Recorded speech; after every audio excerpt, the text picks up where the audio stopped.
Assalamualaikum warahmatullahi wabarakatuh. Halo, selamat pagi kawan Diska. Berjumpa kembali dalam program Info Sehat, informasi seputar kesehatan.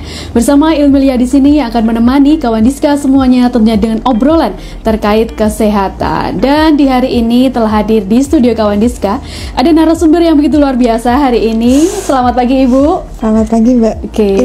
Ya, ada Bu Nur Hayati, ahli media kebidanan. Bu Nur Hayati bisa dipanggil apa nih Bu?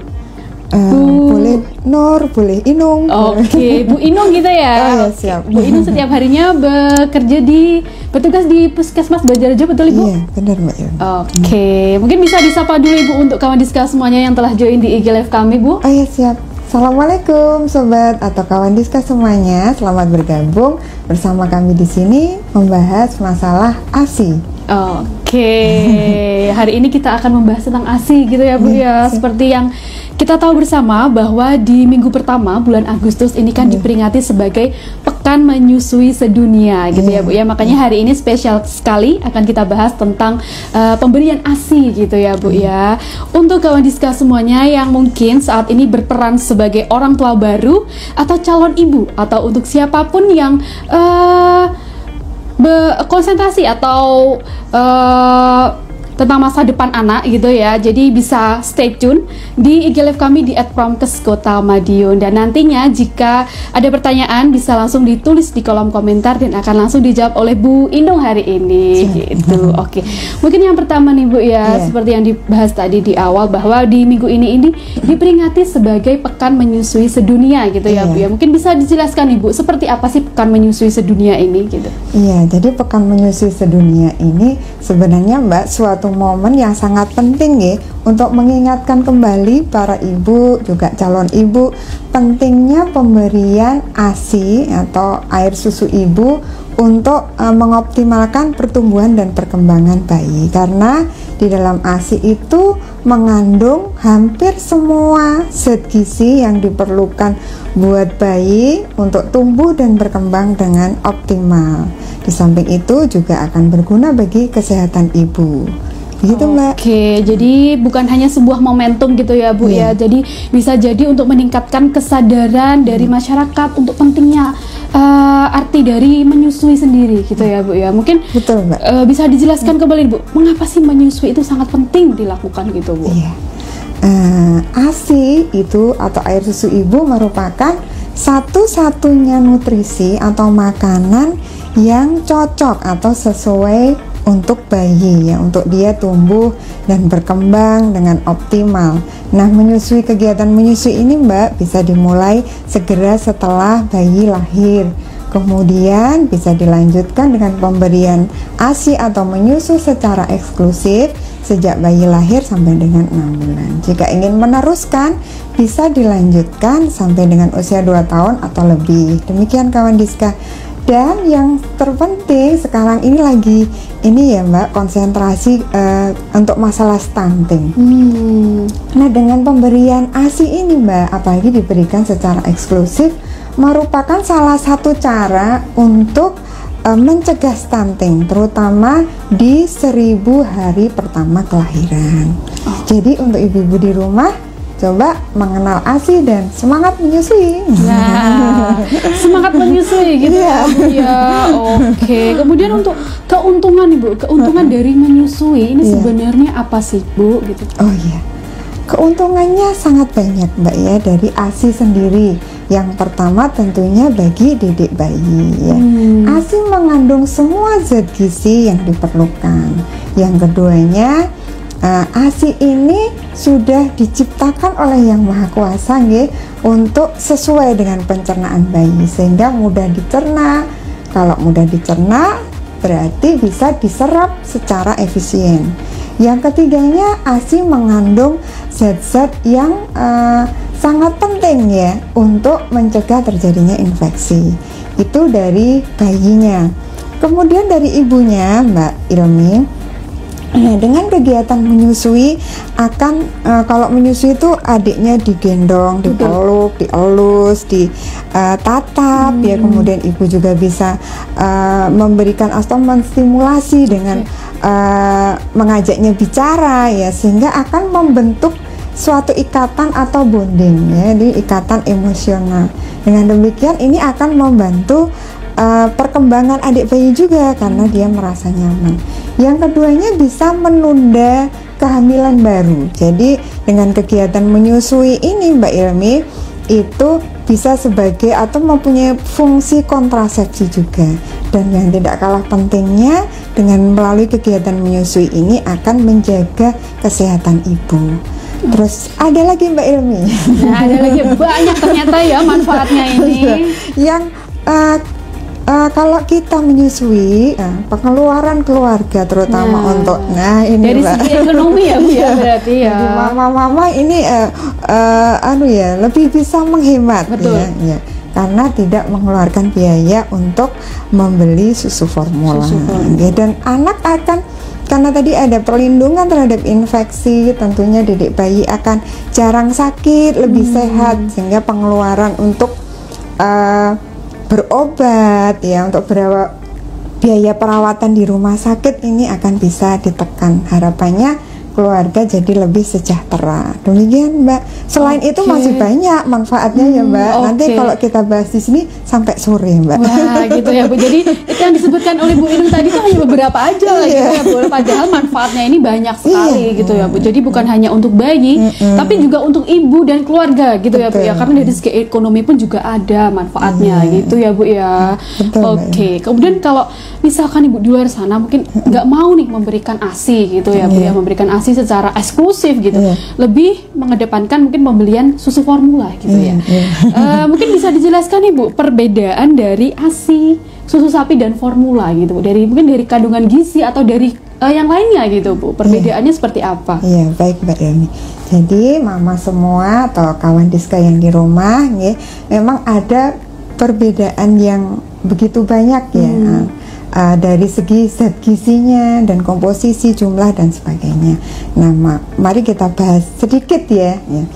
Jadi dari ASI, kandungan gizinya ini Mbak, ini mengandung lemak, protein, karbohidrat, vitamin dan mineral yang Masya Allah ya, ini salah satu keajaiban ASI ya.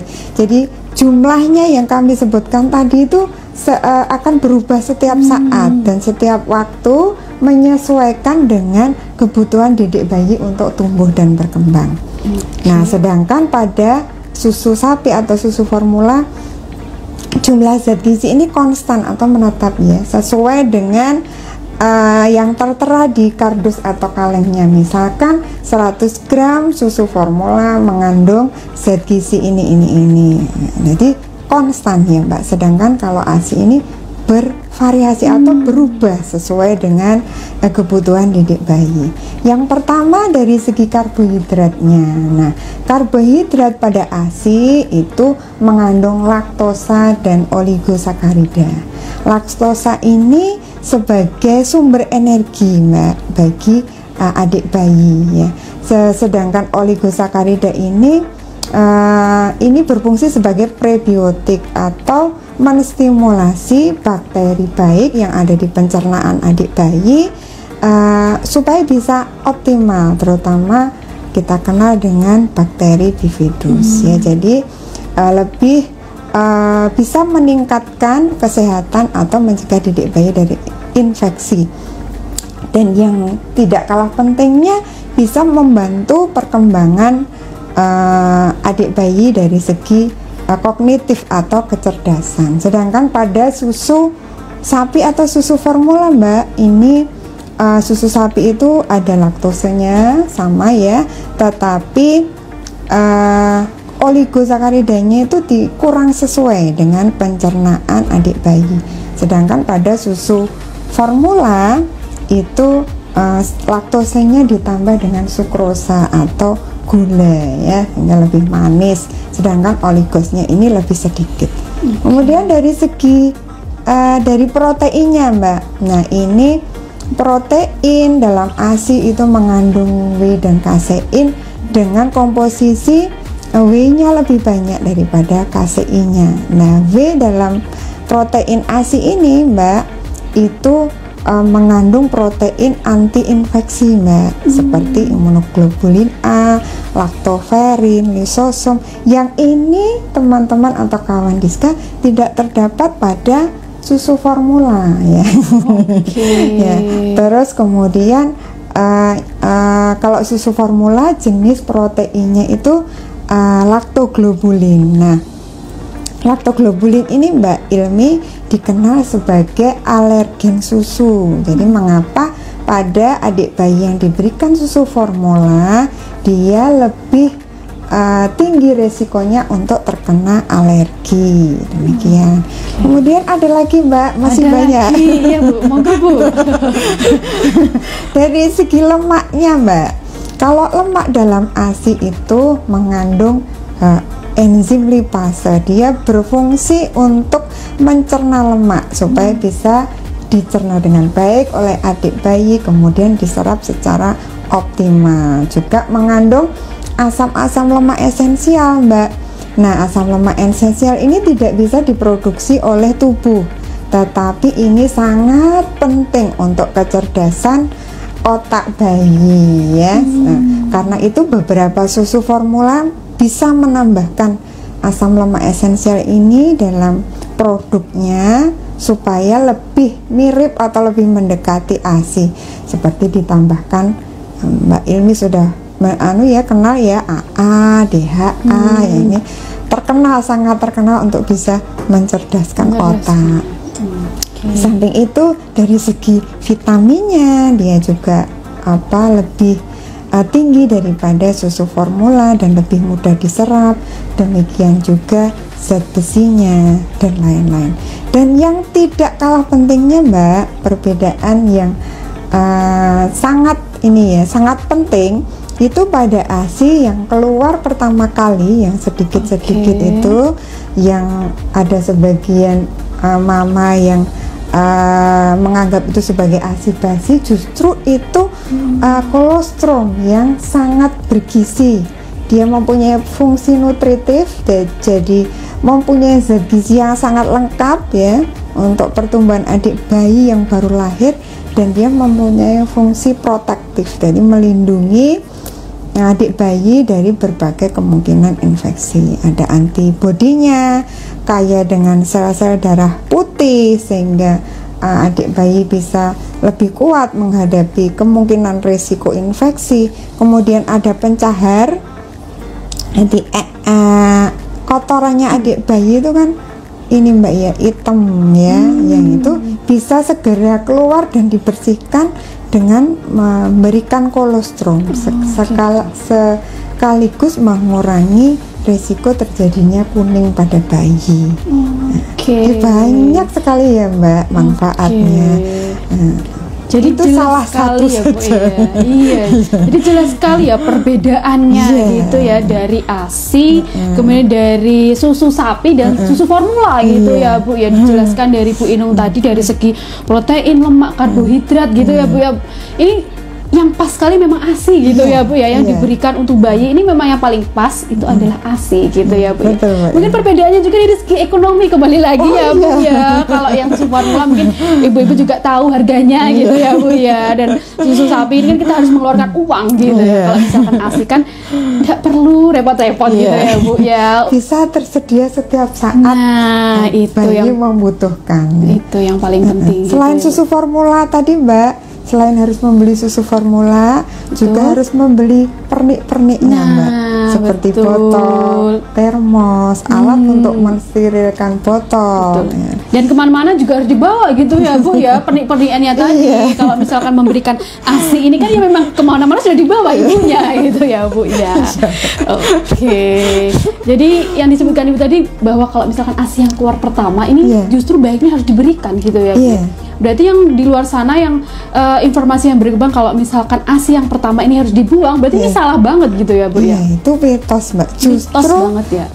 Untuk bisa hidup di dunia luar ya, adik bayi 9 bulan di dalam kandungan dia terlindungi dan terjaga, semuanya terpenuhi kebutuhannya dari ibu yang melalui plasenta.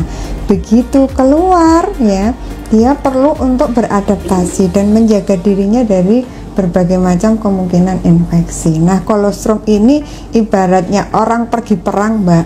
Dia itu persenjataannya, dia sudah dipersenjatai sama Yang Maha Kuasa dengan begitu lengkapnya dan dengan desain yang sangat luar biasa gitu. Jadi anugerah yang benar-benar harus diberikan gitu ya, Bu ya. Karena itu merupakan hak ya.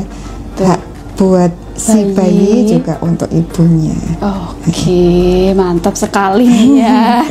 Oke, udah lanjut nih Bu ya. Berarti kita harus mendukung yang namanya ASI eksklusif gitu ya Bu ya. Jadi untuk rekomendasi yang bisa diberikan gitu Bu dalam mendukung agar ASI eksklusif ini bisa berjalan gitu seperti apa nih Bu? Iya, banyak sekali sebenarnya Mbak ya kebijakan atau regulasi yang mendukung pemberian ASI secara eksklusif, karena ini memang penting dan satu-satunya nutrisi yang paling sesuai untuk adik bayi. WHO dan UNICEF ini Mbak menyampaikan strategi global ya dalam pemberian makanan untuk bayi dan anak ya. Ada 4 rekomendasi penting di sini yang disampaikan oleh WHO dan UNICEF melalui strategi globalnya. Yang pertama, proses menyusui ini harus dimulai segera mungkin, jadi setelah lahir melalui kegiatan yang disebut dengan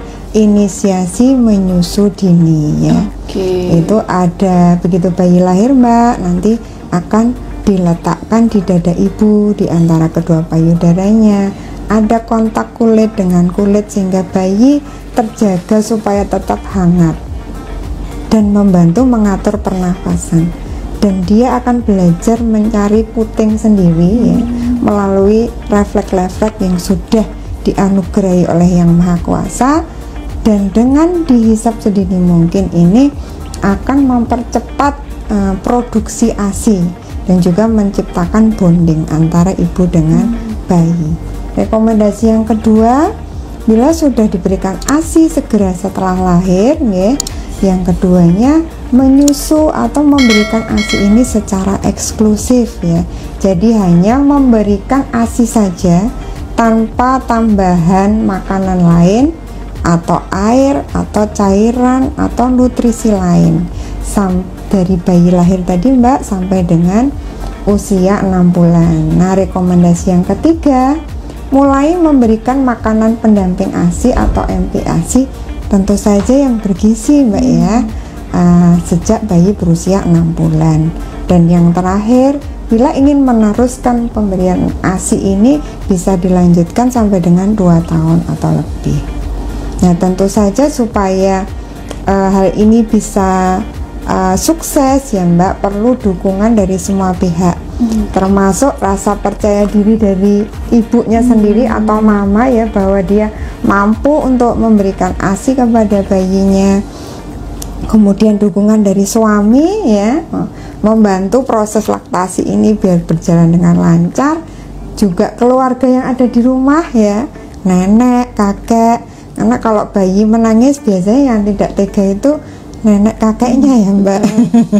Kemudian dari pemerintah Indonesia sendiri melalui Direktorat Gizi Masyarakat ya di Kementerian Kesehatan itu sudah membuat modul pelatihan ya tentang pemberian makan pada bayi dan anak ini. Dinas Kesehatan juga memberikan, terutama Dinas Kesehatan Kota Madiun ya, Pengendalian Penduduk dan KB juga memberikan dukungan dalam hal ini Mbak, dengan mengadakan pelatihan pada kami tenaga kesehatan yang memberikan pelayanan kesehatan ibu dan anak, dengan memberikan pelatihan ini pemberian makan pada bayi dan anak. Jadi insya Allah semuanya bisa, bila mendukung maka keberhasilan menyusui ini akan lebih bisa optimal. Oke, jadi bukan hanya perannya ini bukan hanya dari ibu gitu ya, tapi dari keluarga terdekat, dari suami, kemudian dari lingkungan gitu ya Bu ya. Ini juga harus berperan dalam mensukseskan gitu ya, mensukseskan ASI eksklusif ini tadi. Gitu betul ya, sekali, Bu ya. Oke. Kemudian cara kerja Bu, cara kerja dari menyusui sendiri ini seperti apa sih Bu sebenarnya? Gitu. saya boleh memakai. Wah, ternyata hari ini kita tidak berdua ya, kita bertiga Kita nih ya. kedatangan tamu istimewa. Iya, yang tadi menggantung ya di sini ya. Boleh Maaf, ada Iya. namanya Viko, Mbak. Oh, no, Viko. Oke. Oh, ternyata laki-laki ya, Bu ya. Nah, ini ada adik bayi. Kawan Diska, kenalkan saya Viko. Oke, Dik Viko gitu ya. Ini ada ya Mbak, apa gitu, model payudara. Alat bantu gitu ya, Bu Nggih. ya, untuk memperagakan Iya. hari ini gitu. Sebelum saya menjelaskan ini, Mbak, kita belajar bersama, nggih. Saya akan mencoba menyampaikan dari bagian-bagian dari payudara. Ya. Oke. Di payudara ya, ini ada puting ya Betul. namanya. Yang ini namanya adalah areola. Di dalam areola ini ada kelenjar-kelenjar ASI yang fungsinya untuk melumasi puting ini supaya tidak gampang retak atau pecah. Nah, di dalamnya, Mbak, ini ada namanya buletan-buletan ini ya, Mbak, namanya alveoli. Nah, di dalam alveoli ini atau alveoli ini terdiri dari sel-sel yang memproduksi ASI. Jumlahnya hampir pada semua wanita sama ya. Nah, kemudian jika ASI ini diproduksi di sini, dia akan mengalir melalui saluran-saluran. Saluran semakin mendekati puting ini, salurannya akan semakin besar. Dan di belakang puting atau di bawah areola ini ada ampula atau kantong yang menampung ASI yang sudah diproduksi ya. Sudah kenalan ya, Mbak? Iya. Sudah tahu ya, berarti yang ada di payudara itu bukan hanya ini saja, tapi di belakangnya ini ada saraf-saraf juga gitu ya, Nah, Bu. ini ya? nanti menentukan keberhasilan menyusui, terutama Oke. pada posisi dan perlekatan. Oke. Nah, pada setiap kali kegiatan menyusui ini, Mbak ya, adik kan menghisap puting ya, Betul. dengan hisapan yang teratur dan berirama. Nah, ini akan memberikan rangsangan saraf di payudara yang akan dilanjutkan ke otak. Oke. Nah, otak merespon dengan mengeluarkan beberapa hormon, yaitu yang pertama adalah hormon prolaktin. Hormon prolaktin ini berfungsi untuk merangsang sel-sel pembuat ASI atau sel-sel yang memproduksi ASI ini untuk berproduksi. Sebenarnya pada masa kehamilan hormon prolaktin ini sudah diproduksi dan sudah banyak, terutama di akhir kehamilan. Karena itu ada beberapa ibu hamil di kehamilan menjelang persalinan itu sudah mengeluarkan ASI atau kolostrum tadi, Mbak ya. Nah, si prolaktin ini, Mbak, itu dari otak masuk ke dalam pembuluh darah, diproduksi kan ya, masuk ke pembuluh darah dan masuk ke dalam payudara, dan dia akan merangsang sel-sel produksi ASI tadi untuk berproduksi. Membutuhkan waktu kurang lebih 30 menit setelah proses menyusuinya selesai. Jadi ASI yang diminum saat ini yang sudah tersedia di payudara. Nah, dengan kegiatan menyusui, nanti prolaktin akan diproduksi dan ASI akan memproduksi lagi untuk kegiatan menyusui selanjutnya. Jadi kalau sering menyusui, otomatis produksinya akan terus berlangsung, sehingga ASI akan terus diproduksi. Si samping berguna untuk ini, Mbak ya, merangsang sel-sel produk untuk memproduksi ASI. Prolaktin ini juga bisa mencegah terjadinya ovulasi atau pengeluaran sel telur, sehingga dia juga mempunyai fungsi kontrasepsi atau menunda kehamilan baru. Selain itu, Mbak, ada satu lagi hormon yang dikeluarkan dari proses menyusui ini, yaitu hormon oksitosin. Nah, hormon oksitosin ini bekerja lebih cepat daripada prolaktin. Jadi dia bekerja selama proses menyusui ini berlangsung. Apa perannya ya? Perannya adalah merangsang ini, Mbak, otot-otot yang yang ada di kelenjar ASI dan alveoli ini untuk berkontraksi, sehingga ASI bisa dikeluarkan Jadi yang satunya merangsang produksinya, kalau sudah diproduksi, maka yang satunya membantu supaya produksi ini bisa keluar. Sangat desain yang sangat indah ya.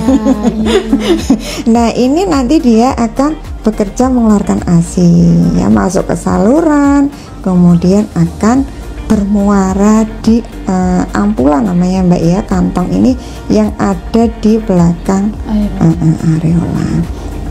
Terus itu manfaat oksitosin buat proses menyusui. Selain itu, oksitosin juga berperan dalam kesehatan ibu, terutama membantu rahim ya. Yang tadi habis melahirkan rahimnya besar ya Mbak, nah dia perlu proses untuk kembali ke ukuran semula. Nah, si oksitosin ini membantu proses tersebut, sehingga dengan demikian proses pengembalian rahim ke ukuran semula bisa berlangsung dengan baik. Otomatis perdarahan nifas juga akan sesuai nih, untuk tidak perdarahannya tidak banyak, sehingga mencegah anemia juga bagi ibu. Jadi Masya Allah sekali gitu ya Bu ya, ternyata ya dibalik menyusui, proses menyusui ini bukan hanya keluarnya ASI gitu ya, tetapi di belakangnya itu banyak sekali manfaatnya gitu ya Bu ya. Betul sekali. Karena Ibu sudah menggendong Dedek Iko ini ya, mungkin bisa dipraktekkan langsung nih Bu ya, cara menyusui yang baik gitu, karena kan informasi yang berkembang di luar ini kan pelekatan atau posisi ini kan menentukan dalam keberhasilan pemberian ASI gitu ya Bu ya. Iya, betul sekali Mbak Ilmi. Nah, monggo kawan Giska kita belajar bersama ya, bagaimana ASI ini biar bisa dikeluarkan dengan optimal ya. Betul. Bisa juga belajar nih Bu ya, saya juga belajar sekali ya. Salam ibu ya Mbak Ilmi. Amin gitu ya Bu ya. Jadi Mbak, yang pertama itu ada dua faktor yang sangat menentukan ya. Selain tadi ya lebih sering disusui segera setelah lahir dan sebagainya. Nah, posisi yang benar dan perlekatan yang benar ini sangat menentukan keberhasilan menyusui dan mengurangi resiko terjadinya masalah-masalah yang sering dialami ibu akibat menyusui yang kurang efektif ya. Yang pertama dari segi posisinya ya.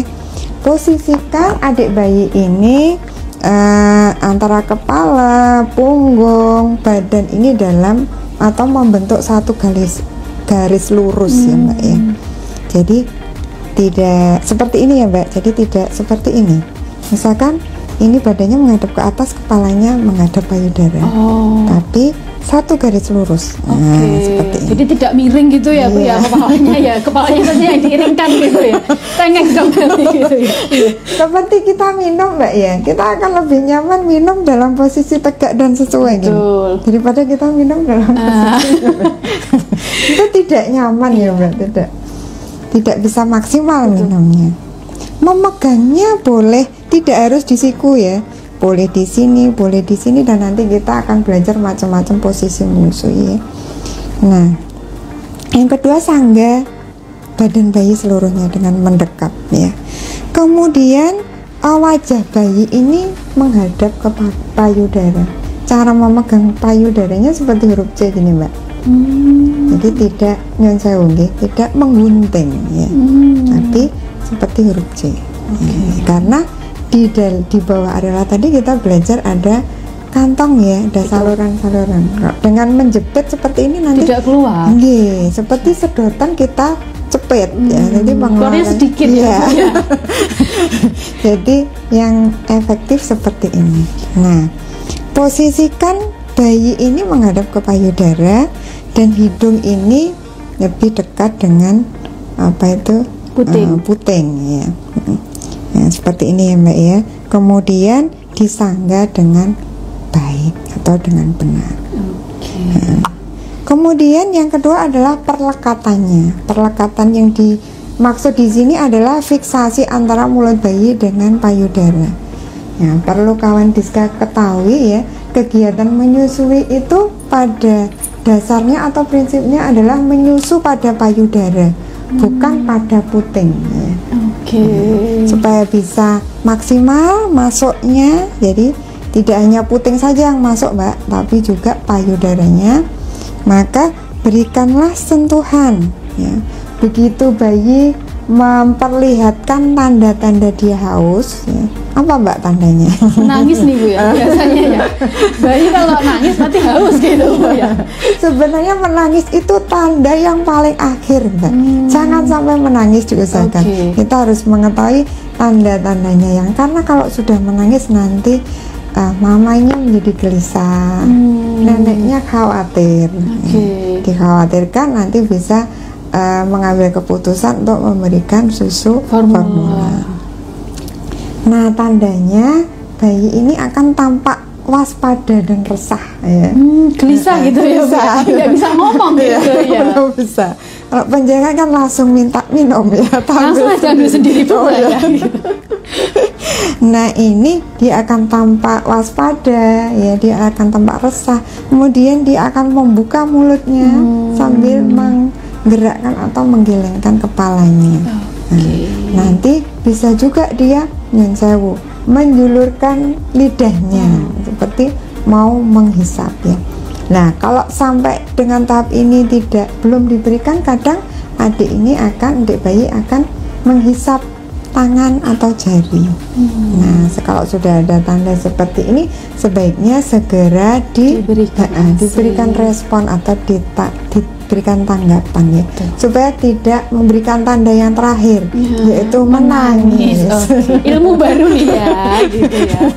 Nah, nanti diangkat, kemudian sentuhkan pada puting sehingga adik ini akan dekat dengan payudara dan membuka mulutnya selebar mungkin. Nah, kalau ini sudah masuk ya Mbak, tidak hanya puting tapi juga areolanya, maka posisi dagu adik bayi ini akan melekat pada payudara.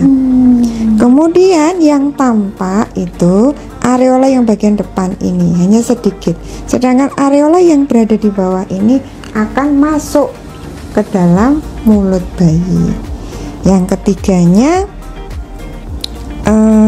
kalau sudah demikian, maka bayi bisa menghisap dengan optimal ya.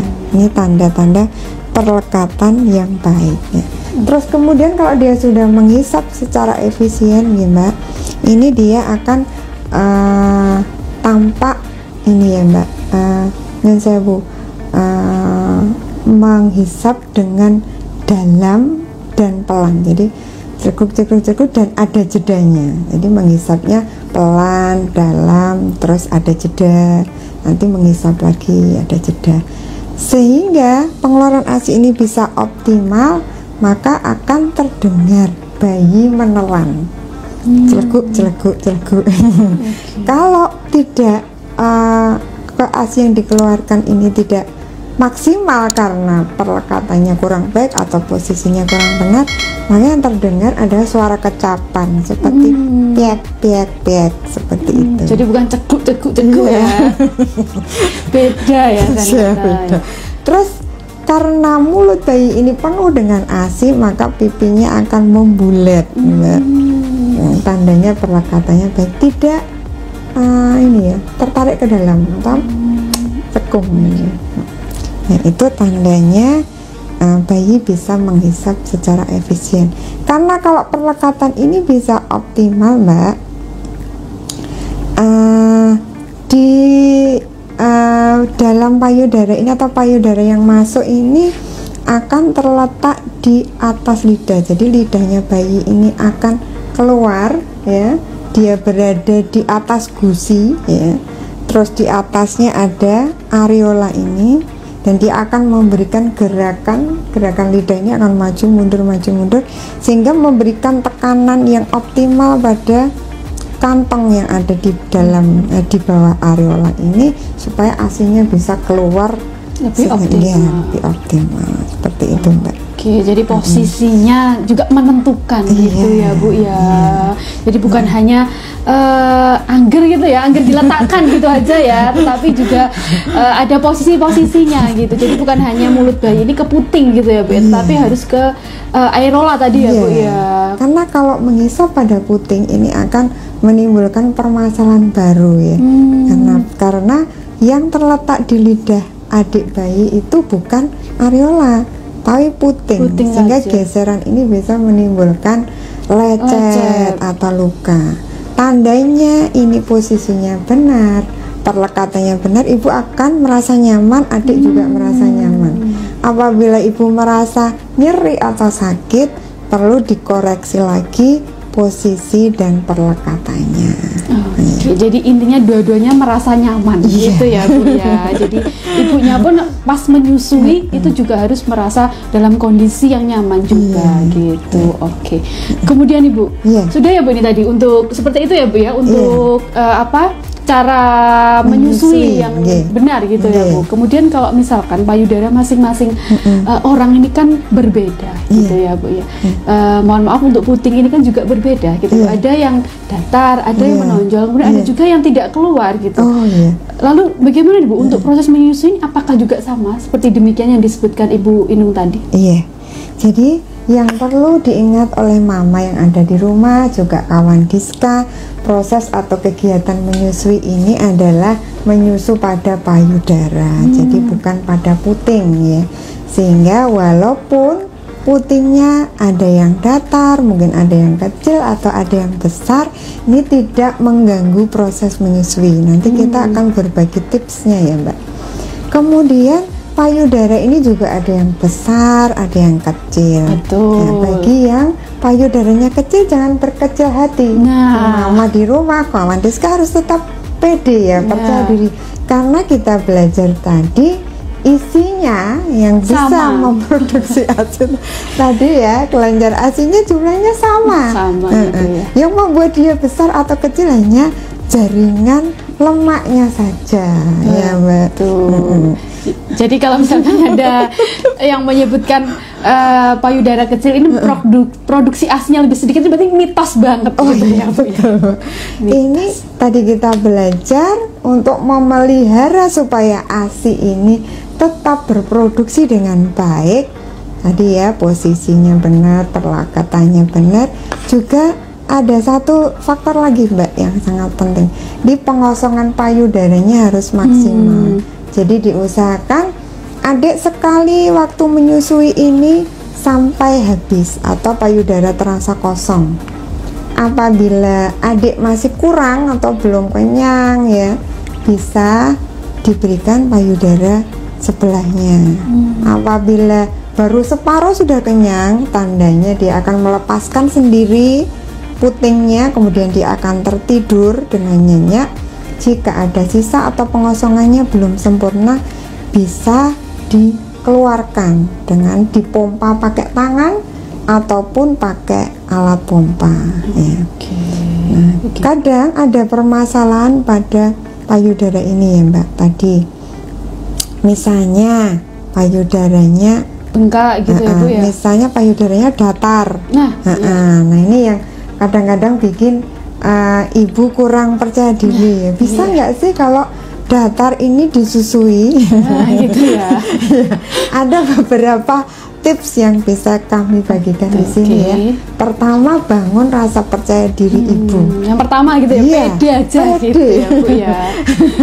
Karena ini sebenarnya fitrah ya Mbak. Setiap wanita yang melahirkan bayinya insya Allah pengen menyusui ya. Jadi harus percaya diri. Tetap begitu lahir, tetap lakukan inisiasi menyusui dini. Biarkan bayi ini bereksplorasi ya. Ada kontak kulit dengan kulit, kemudian mencari sendiri putingnya ya. Kemudian tentu saja dukungan dari keluarga, terutama ayah, sangat diperlukan ya. Kalau memang dicoba dengan posisi seperti ini misalnya belum berhasil, bisa kita coba dari beberapa posisi Mbak ya. Kalau ini posisi menggendong Mbak, ada lagi posisi menyilang seperti ini Mbak ya. Jantung ya. Misalkan payudaranya di sini, nah ini kita pegang seperti ini, Mbak. Nah ini posisi menyilang atau cross cradle ya. Kemudian ada posisi lagi di bawah lengan atau hand arm. Nah ini biasanya bisa membuat ibu merasa lebih nyaman, atau putingnya bisa masuk, payudara bisa masuk lebih sempurna seperti ini, Mbak. Jadi disangga dengan baik, terus payudaranya dipegang.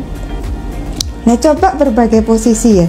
Apabila belum berhasil juga, bisa kita bantu supaya puting ini lebih menonjol ya, Mbak.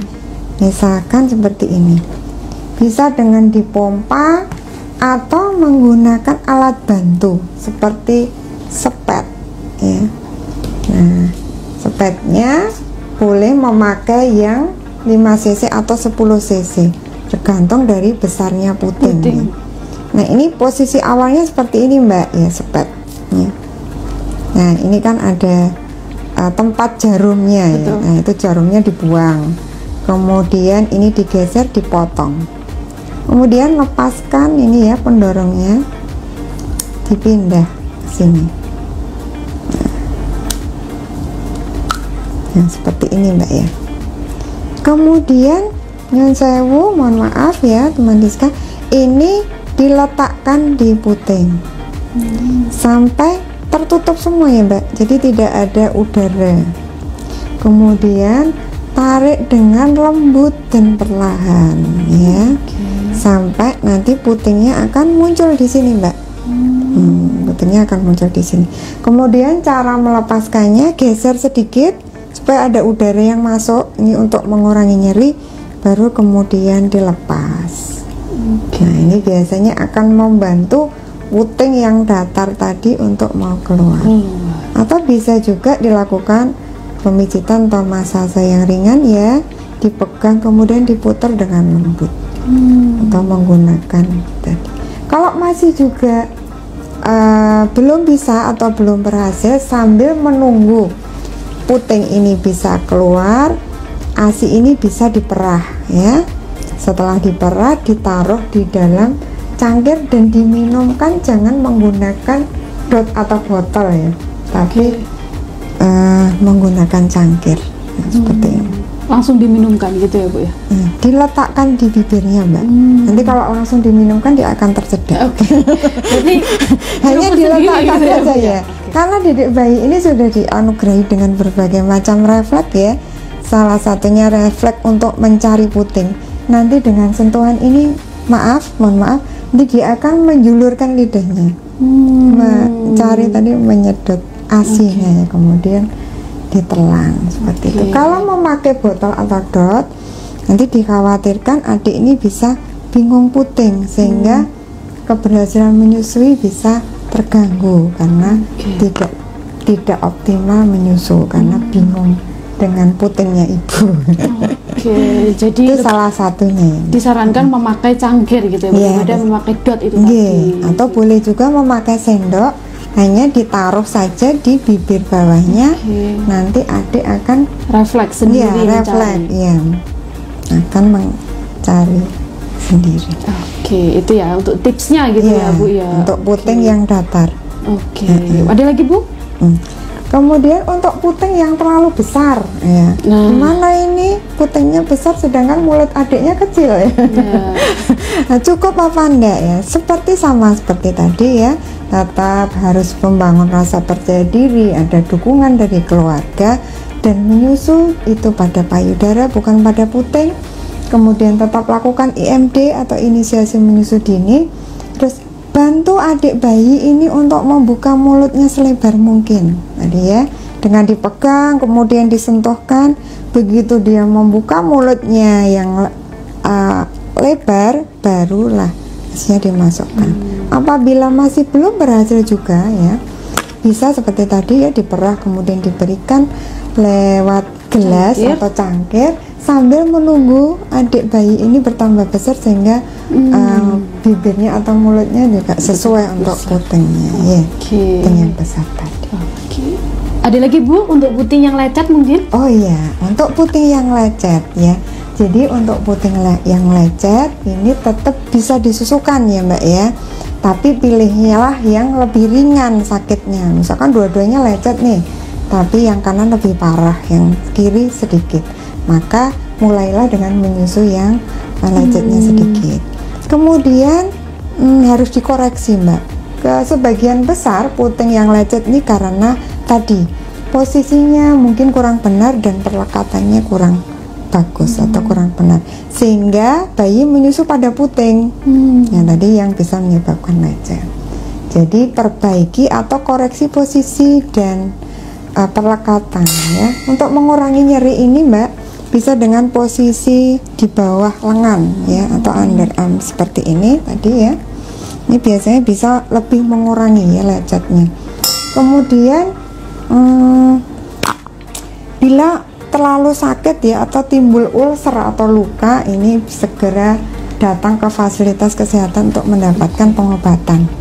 Nah, untuk mengurangi ininya lecetnya, bisa setiap kali ibu selesai menyusui, perah ASI akhir sedikit nggih. Letakkan tangan kita di antara areola, kemudian ditekan ke belakang dan dipencet. Nanti ASInya akan keluar. Karena ASI tadi mengandung berbagai macam zat yang bagus ya Mbak, termasuk anti infeksi. Nah, ini ASInya bisa dioleskan ke puting setiap kali proses menyusui selesai.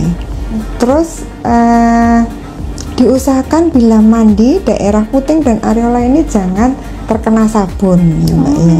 Gitu ya Bu ya. Nah, nanti akan membuat dia lebih kering ya, karena ini kan ada kelenjar yang memproduksi pelumas ya, untuk menjaga puting ini tetap lembut, tidak gampang retak atau lecet. Kemudian jangan mengolesi apapun ya, salap-salap, kecuali dengan rekomendasi dari dokter.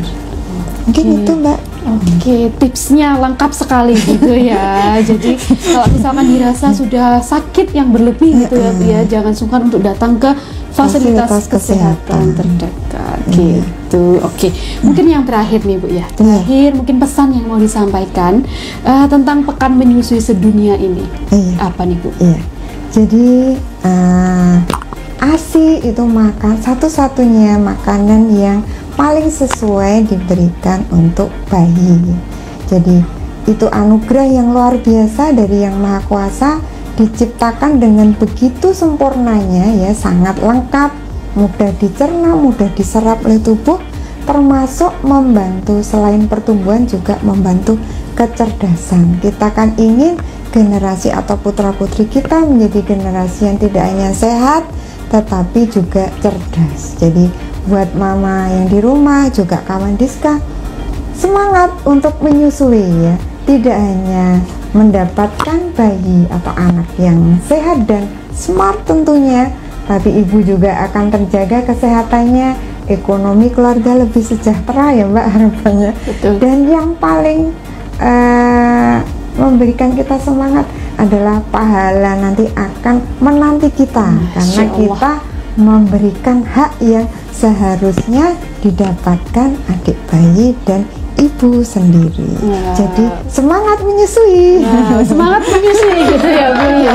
Mantap sekali nih ya pesan dari Bu Inung hari ini, dan informasi yang dibagikan hari ini Masya Allah sekali gitu ya. Semoga bermanfaat untuk kawan Diska semuanya gitu. Terima kasih Bu Inung untuk waktunya untuk menyapa kawan Diska semuanya hari ini. Mungkin next kita akan membahas materi-materi yang lebih menarik lagi gitu ya Bu ya. Untuk kawan Diska semuanya jangan lupa untuk follow IG kami di @promkes Kota Madiun dan channel YouTube kami di Kawan Diska 5145. Ilmilia pamit undur diri. Assalamualaikum warahmatullahi wabarakatuh.